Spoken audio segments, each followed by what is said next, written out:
Shohei is the greatest player of all time. It wasn't said in a moment of chaos. It wasn't said in the heat of an argument. It wasn't shouted across a field or muttered under the breath of a frustrated manager after a painful loss. It wasn't the kind of sentence that escapes a person before they have time to think about what they're saying. It was said calmly. Deliberately. By a man sitting in front of a microphone who had just spent 9 innings trying to stop Shohei Ohtani from doing exactly what Shohei Ohtani always does. And the room went completely still. Because when the opposing team says it, when the people whose entire job that night was to prevent this moment from happening are the ones who stand up and say it, the sentence means something different. It carries a weight that no amount of statistics can fully replicate. It carries the kind of truth that only comes from proximity. From standing close enough to greatness to feel exactly how large it is. 30 home runs. 6 consecutive seasons. And the baseball world is still struggling to find the right words. There is a number that exists in baseball that carries a specific gravity. It is not the highest number. It is not the most technically impressive threshold in the record books.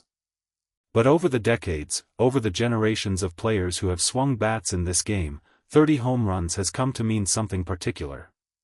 It is the number that separates the good from the elite. The number that signals to the rest of the league that a hitter has not just had a hot stretch. That he is not riding a favorable schedule or a short ballpark. That he is doing something real and sustained and intentional. 30 home runs means you belong in a different conversation. Shohei Ohtani has now had that conversation 6 times in a row. 6 consecutive seasons of 30 or more home runs. Through injuries that would have ended other players' years. Through the physical demands of pitching at the highest level. Through the transition from one coast to another, from one league to another, from one set of pitchers studying him to another. Through all of it, the number has remained the same. 30. Or more. Every single time. The moment itself came in the middle of the game the way his biggest moments often do. Not with excessive build-up. Not with the kind of theatrical tension that gets manufactured around lesser milestones. The count was what it was. The pitcher delivered. And Ohtani did what he has done 30 times already this season and 180 times in the previous 5. He read it. He waited. And then he didn't wait anymore. The swing was not violent. It never looks violent when he does it. It looks almost unhurried. Like the ball had an appointment with the upper deck and Ohtani was simply making sure it kept it.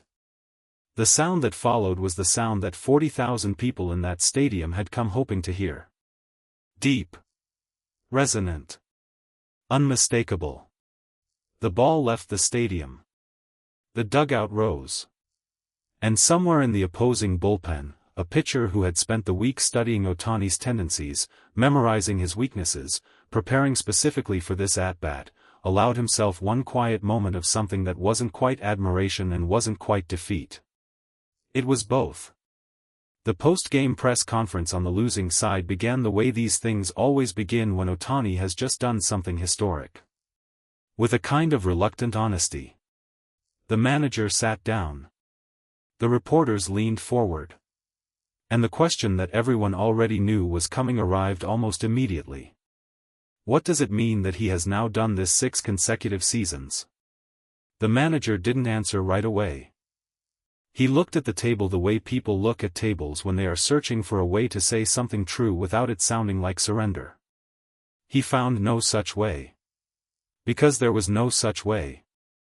So he said the true thing directly. He said Shohei was the greatest player of all time. Not the greatest player of his generation.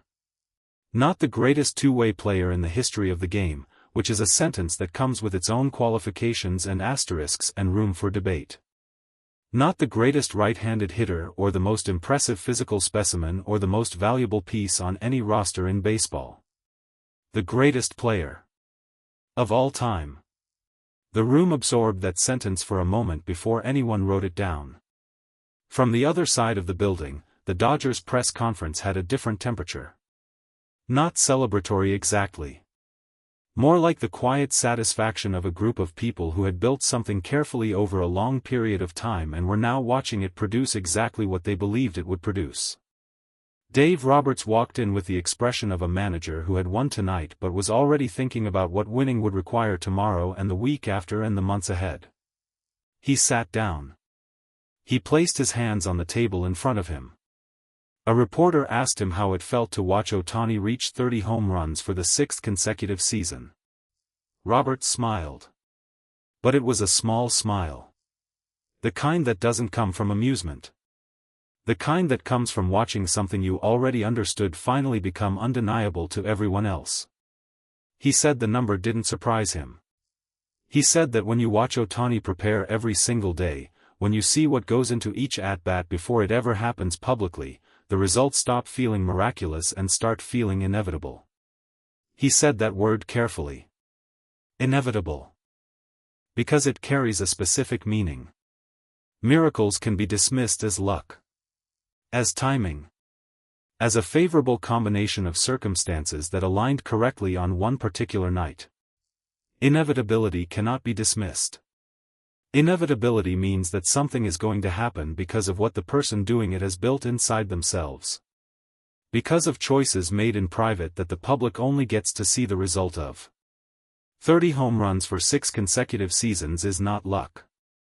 It is inevitable. Players from both teams spoke. That was the part of this night that made it unusual. Not just the managers. Not just the coaches and the analysts and the reporters who cover this game for a living.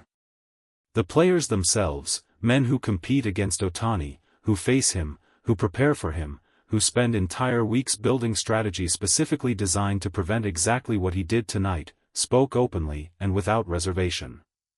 One said he grew up watching players he considered legends. Players whose posters were on his wall when he was a child learning the game. He said watching Ohtani in this era felt different from watching those legends.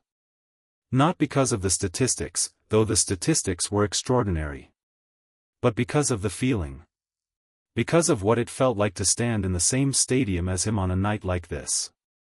He said it felt like watching something that the game hadn't quite prepared anyone to see. Another player, from the opposing side, said something quieter but equally heavy. He said he had faced Ohtani twice tonight in the field. He said both times, standing in position knowing the ball was coming off that bat, there was a particular sensation that he had never felt facing any other hitter. Not fear exactly. Something more specific than fear. Something closer to the feeling of standing at the edge of something very large and understanding that your job is simply to react as well as you possibly can. He said he had reacted well tonight. The ball had still found the seats. 6 consecutive seasons requires a particular kind of reckoning. Baseball analysts spent the hours after the game pulling up the lists. The names of players who had reached 30 home runs in 5 consecutive seasons. The names that appeared in that conversation were not ordinary names. They were the names that appear at the top of the all-time conversations. The names that come with Hall of Fame plaques and retired numbers and stories that get told for generations. And now, one level above that group, there is Ohtani. 6 straight. With a pitching career running alongside the hitting career. With innings pitched and strikeouts and ERA figures that would be the primary story for any other player on any other roster. Those numbers exist in addition to the 30 home runs per season. Not instead of them. In addition. That is the part that the numbers alone cannot fully communicate. That is the part that the opposing manager was trying to reach when he said the sentence that stopped the room. Because the home runs are extraordinary on their own. But they are only half of what Ohtani has done. And the full picture, the complete accounting of what this person has produced at the highest level of professional baseball across 6 consecutive seasons, does not fit comfortably inside any existing framework. The framework has to expand. Or a new one has to be built. Late in the evening, after the formal press conferences had ended and the stadium had emptied and the highlight packages were already being assembled in editing rooms around the country, Ohtani sat in a quieter corner of the clubhouse and spoke briefly to a small group of reporters. He was asked how it felt to reach 30 home runs for the sixth consecutive time. He paused in the way he pauses when the question is large and he is deciding how much of the true answer to give. He said he was grateful. He said he was grateful for his teammates and for the preparation that the organization had allowed him to do. He said he didn't think about the streak as a streak. He said he tried to think about each season as its own thing. Each at-bat as its own moment. A reporter pressed gently. Asked if there was any part of him that understood what 6 consecutive seasons truly meant in the context of baseball history. Another pause. Longer this time. He looked down briefly. Then back up. And he said something quiet that didn't sound like false modesty and didn't sound like arrogance.